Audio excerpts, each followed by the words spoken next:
do you know of can you think of any times that really like stood out where we had to do some adjustments, whether it's me or someone before me?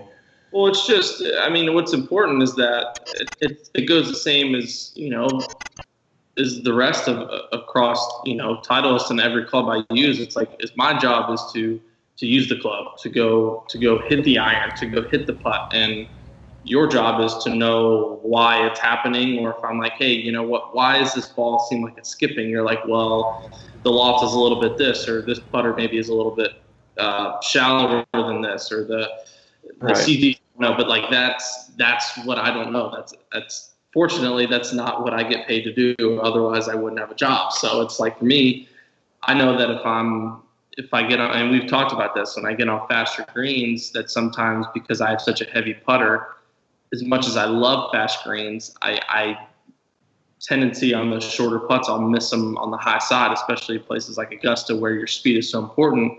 And that's where we kind of thought over the past couple of years, like, I have so much mass and force behind my ball. What about using lighter weights? And you're like, well, yeah, that makes sense. And talking to Paul, talking to Scotty, they're like, yeah, as much as I love fast greens, and when I play them, for some reason I struggle when I get those big breakers because of how good my speed has to be to make them. So that's where when I go to you guys, I get questions answered, because that's what you're there for, and that's what all of us on tour are able to use you for, and that's what helps us. And I never thought before that a blade versus a mallet putter, that one is more forgiving than the other. I mean, I was like, it's a putter. I'm just taking it back here, and I'm hitting it, 15 feet. What's it need to be forgiving for? But in reality, you're not going to hit them all in the center, or you might hit one a little lower, a little higher, and it's the same as a cavity bag versus a blade. One is going to be more forgiving, and it's stuff like that I never knew or